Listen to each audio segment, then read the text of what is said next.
For 9 years Cecily Farrow carried one belief that kept her going through every 18-hour day, every missed holiday, every long Alberta winter spent alone in a too-quiet apartment above her office. Her sister had everything handled. Every month she transferred money to Nadine Colhan's account. Every month Nadine sent back the same short text. "Mum and Dad are good, already passed it along, don't worry." And Cecily, exhausted from managing project sites across 3 provinces, would read those words and let herself breathe again.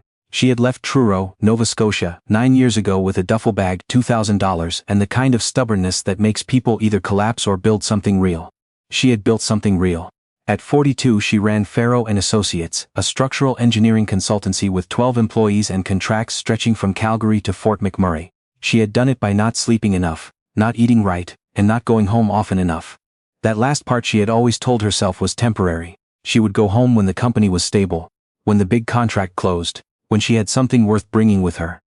She went home when her father's neighbor called her on a Tuesday morning in March and said, very gently, that she should probably come soon. The flight to Halifax took 4 hours. The drive to Truro took 45 minutes. Cecily made it in one breath, both hands tight on the rental car steering wheel, watching the highway narrow through the Cobequid Hills while her stomach did something she hadn't felt since childhood. Fear with no shape, no dimension, no address. She had paid for the roof repair 3 years ago.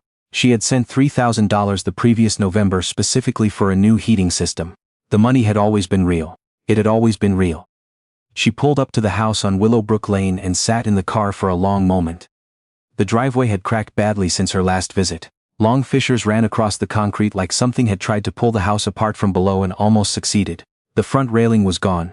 Not broken, gone, as if it had simply been removed and never replaced. The flower boxes her mother Hazel had kept on the porch railing every spring since Cecily was in grade school were empty. Not dormant from the March cold, empty. The soil inside had dried to pale dusty gray. Cecily got out of the car. The air was sharp. She stood on the driveway and looked at the house where she had grown up, and felt the slow, terrible understanding that something here was wrong in a way that could not be explained by ordinary aging or ordinary time. She rang the bell. She heard movement, slow, careful movement, the kind that belongs to someone mapping each step before they take it. The door opened and Roland Farrow stood in the frame.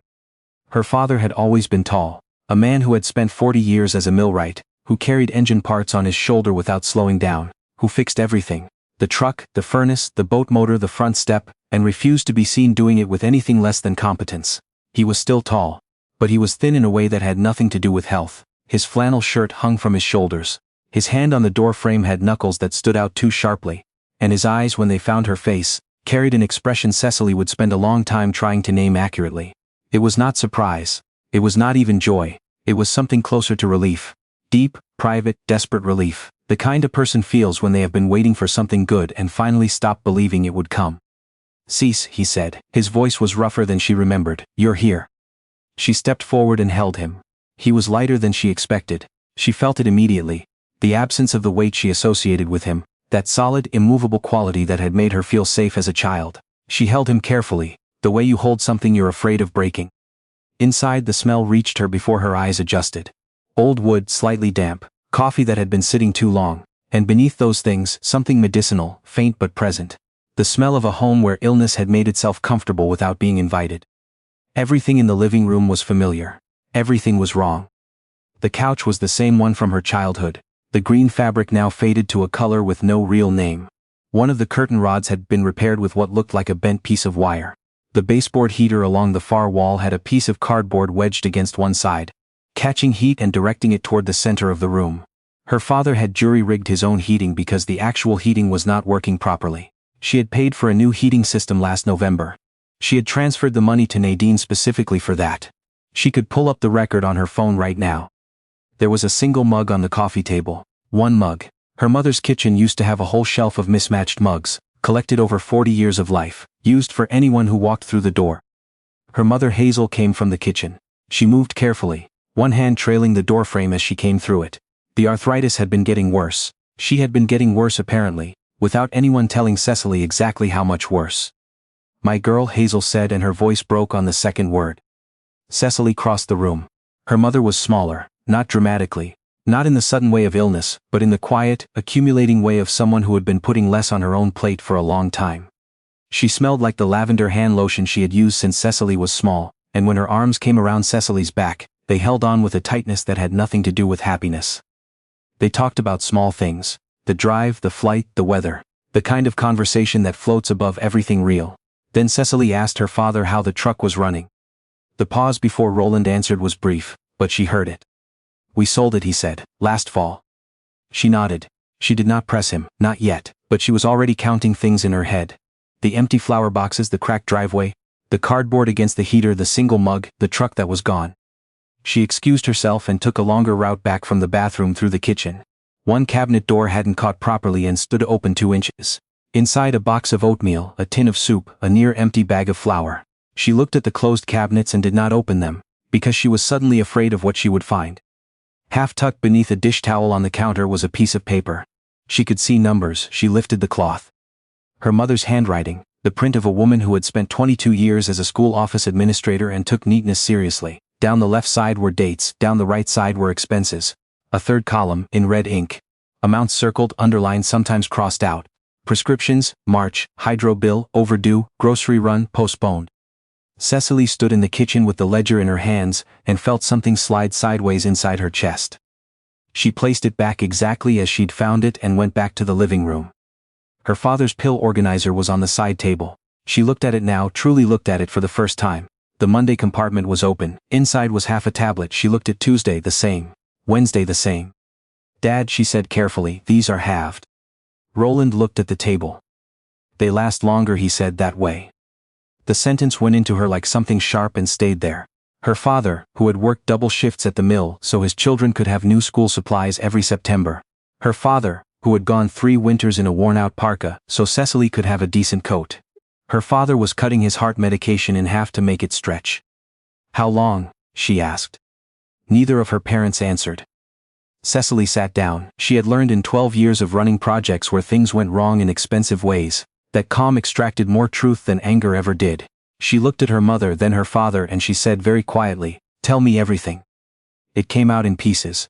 Her mother had called Nadine about the heating system after the furnace started struggling in November. Nadine had said the contractor was delayed. She had said it was being sorted.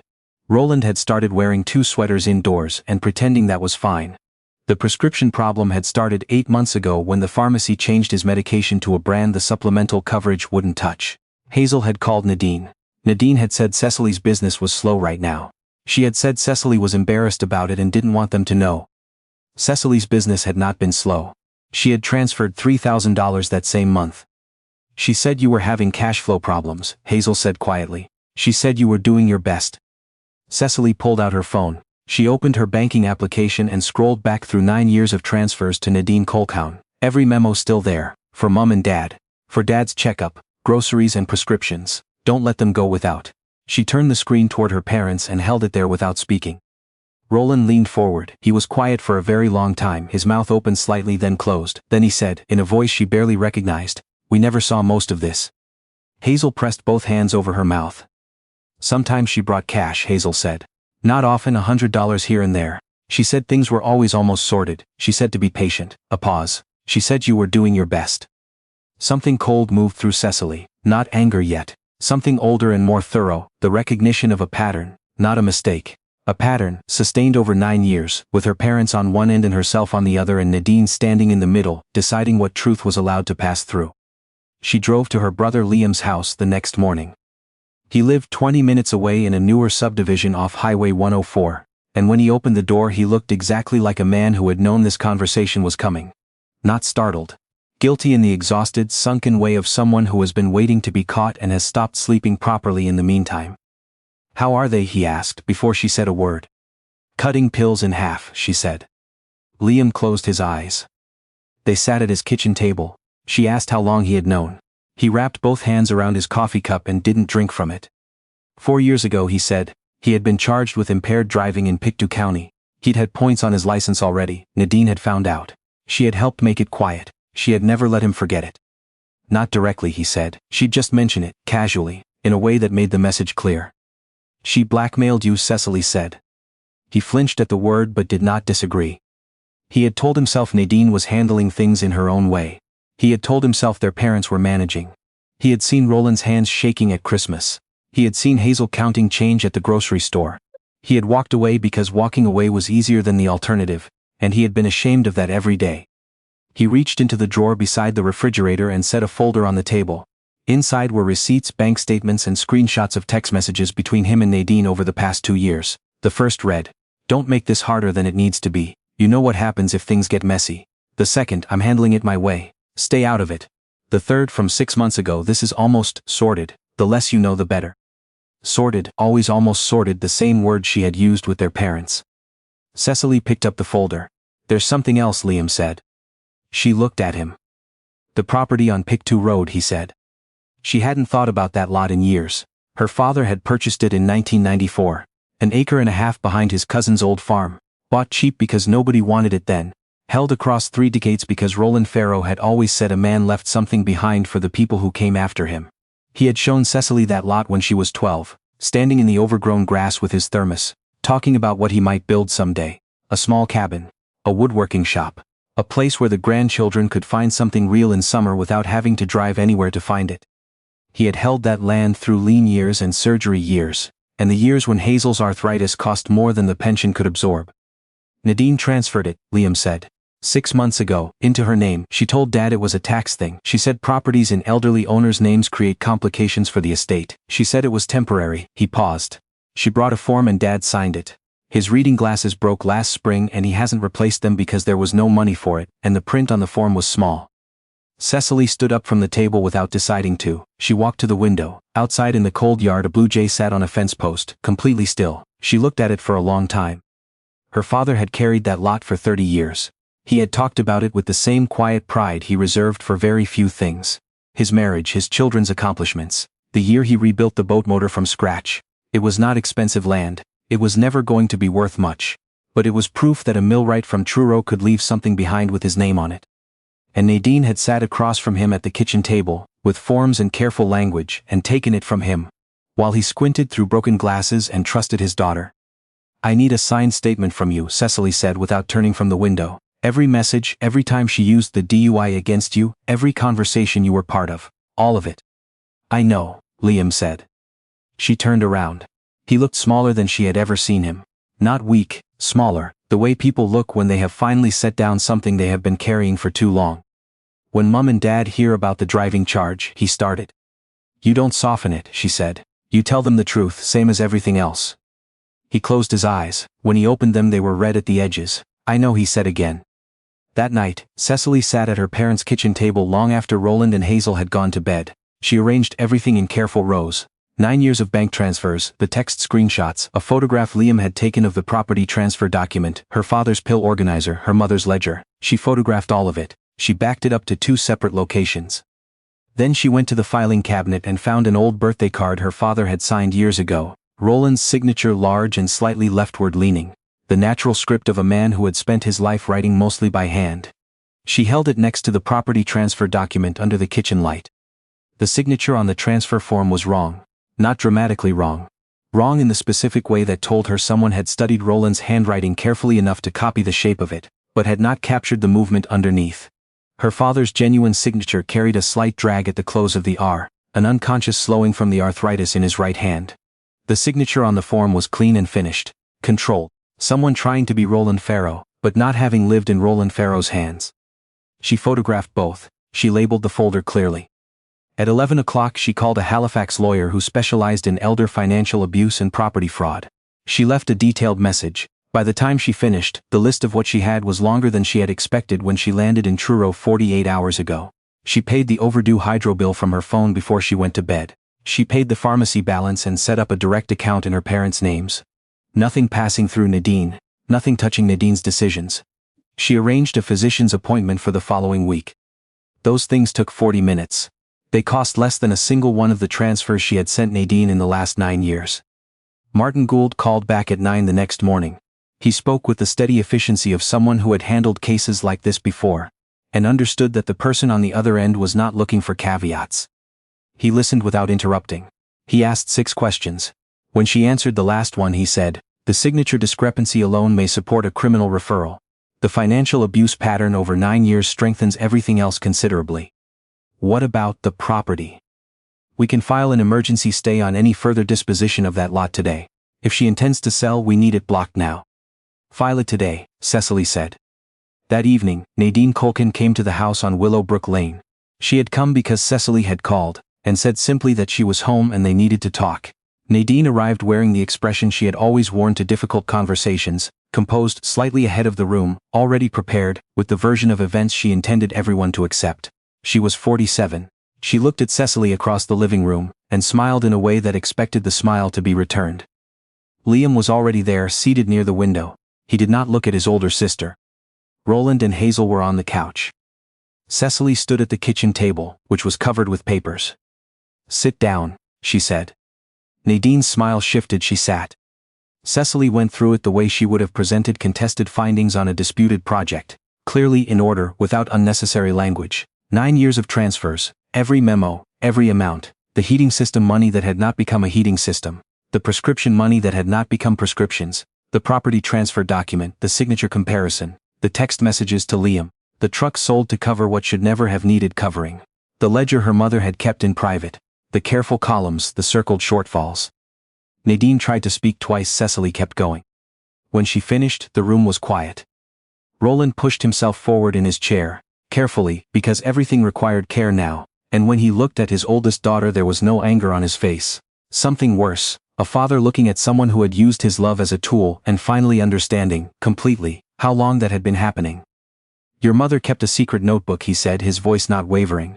"Because she was ashamed to need help. He let that settle. That is what you did to this family." Nadine looked at the floor.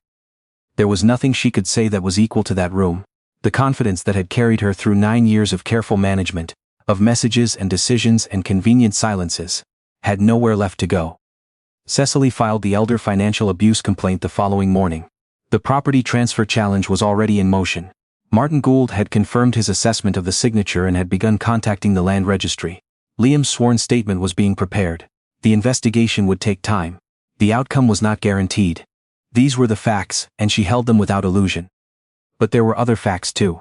Her father had taken a full tablet that morning, not half, a whole one.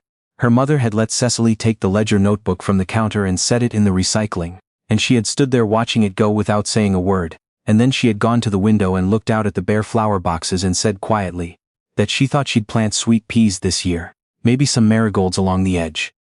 Roland had asked that afternoon if Cecily might be able to stay a few extra days. She had already rearranged her schedule. On her last evening before flying back to Calgary to collect what she needed for a longer stay, Cecily sat on the front steps of the house on Willowbrook Lane, and looked at the cracked driveway and the empty flower boxes, and the bare spot where the railing used to be. And she thought about the 9 years she had spent believing that sending money was the same thing as being present. That money transferred faithfully, reliably, with careful memos and honest intentions was a form of protection. It was not. It had never been. Protection required attention. It required being close enough to notice the single mug and the half tablets and the ledger written in secret by a woman too ashamed to admit she was drowning. She had learned that late. She would not learn it twice. If this story stayed with you, if you've ever trusted the wrong person with someone you love, leave a comment and tell us. Would you have walked away? Or would you have fought the way Cecily did? And if you believe that parents deserve honesty, presence and real protection, subscribe to Echoes of Promise. Because genuine love doesn't just send money. Genuine love shows up.